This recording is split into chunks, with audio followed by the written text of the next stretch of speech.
Hey everyone, welcome back to the channel. Today we're diving into a topic that might hit close to home for some of you: 7 ways to stop being too smart for your own good. You see, sometimes the very things we think make us intelligent can actually hold us back in life, especially when it comes to building wealth. I'm talking about things like overthinking, being afraid to take risks, or thinking you already know it all. These are all traps that can keep you stuck in a rut and prevent you from reaching your full potential. But don't worry. In this video, I'm going to break down these 7 common pitfalls and give you actionable steps to overcome them. Let's get started. All right, let's kick things off with the foundation of it all: humility. Now, I'm not saying you have to become a wallflower or downplay your achievements. It's more about recognizing that no matter how much you know, there's always more to learn. The moment you think you've got it all figured out is the moment you stop growing. And trust me, in the world of finance and investing, the learning never stops. The market is constantly evolving, new trends emerge, and strategies that worked yesterday might not work tomorrow. So how do you cultivate humility? It's simple. Be a student for life. Read books, listen to podcasts, follow experts in your field, and never be afraid to ask questions. Remember, everyone starts somewhere, and even the most successful people in the world are constantly learning and adapting. Next up, we're talking feedback, and I know, this one can be tough. Nobody likes to hear criticism, especially when you've poured your heart and soul into something. But here's the thing, feedback is invaluable, even when it's not what you want to hear. Think of it like this: you're just one person with one perspective.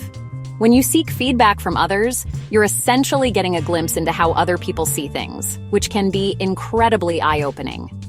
Maybe there's a flaw in your business plan you didn't see, or perhaps your investment strategy is missing a key element.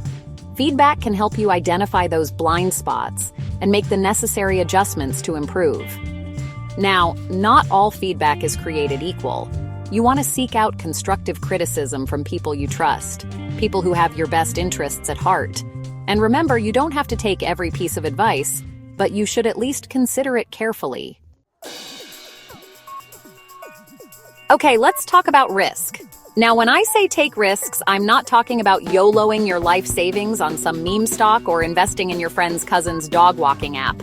I'm talking about calculated risks that you've thought through, researched, and are prepared for. See, the thing is, playing it safe all the time might feel comfortable, but it rarely leads to significant growth. Think about it. Every successful entrepreneur, investor, or business person has taken risks at some point in their journey. They stepped outside their comfort zones, challenged the status quo, and went after what they wanted, even if it meant facing the possibility of failure. Now, I'm not saying you have to quit your job tomorrow and start a business. But what I am saying is that you should be open to exploring new opportunities, even if they seem a little scary at first. Do your due diligence. Weigh the pros and cons, and don't be afraid to take that leap of faith. All right, let's talk about a quality that's crucial for building wealth but often overlooked: patience. We live in a world of instant gratification, where we expect everything now. But the truth is, building real, lasting wealth takes time. It's a marathon, not a sprint. Think about it. Rome wasn't built in a day, and neither is $1 million portfolio. When you invest in real estate, for example, it's not about flipping properties overnight. It's about holding on to those assets, letting them appreciate in value over time, and generating passive income through rent. The same goes for index funds and other long-term investments. The key is to stay focused on your goals, ignore the noise and distractions, and trust the process. Chapter 5: Emotional Intelligence, Your Secret Weapon. Now, let's shift gears and talk about something called emotional intelligence, or EQ for short. You see, IQ is important, sure, but when it comes to building wealth and achieving success in life, EQ is just as crucial, if not more so. Why? Because EQ is all about understanding and managing your emotions, as well as the emotions of others. It's about being self-aware, empathetic, and able to build strong, meaningful relationships. In the business world, for example, high EQ is linked to better leadership, negotiation skills, and teamwork. When you're self-aware, you're able to recognize your strengths and weaknesses, which allows you to make better decisions and surround yourself with people who complement your skill set. Chapter 6. The Art of Delegation. Okay, let's be honest. How many of you try to do everything yourselves? I get it, you want to be in control, make sure things are done right. But here's the thing. Trying to do everything yourself is a recipe for burnout, and it's not scalable. If you want to build real wealth and achieve true freedom, you need to learn to delegate. Think about it. Even the most successful CEOs and entrepreneurs in the world don't do everything themselves. They hire experts in different fields, delegate tasks, and trust their teams to get the job done. Now, I know what you're thinking, but what if they don't do it as well as I can? And that's a valid concern. But here's the thing. You can train people, you can set clear expectations, and you can provide support along the way. Chapter 7.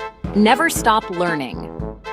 Finally, we've arrived at our last point, but it's by no means the least important.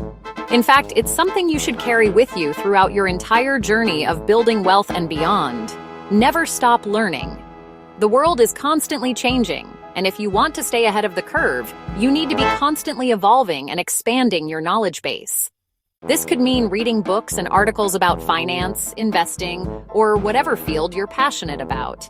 It could mean attending conferences and workshops, connecting with mentors and thought leaders, or even just having conversations with people who challenge your perspectives. The point is, make learning a lifelong habit. And remember, it doesn't have to be formal or structured. Be curious, ask questions, and never be afraid to dive into something new. Outro: building wealth. It's a journey, not a destination. So there you have it, folks. 7 ways to outsmart yourself and start building real, lasting wealth. Remember, it's not about being the smartest person in the room. It's about being open-minded, adaptable, and always willing to learn and grow. Thanks for watching. If you found this video helpful, make sure to give it a thumbs up and subscribe for more content like this. See you in the next one.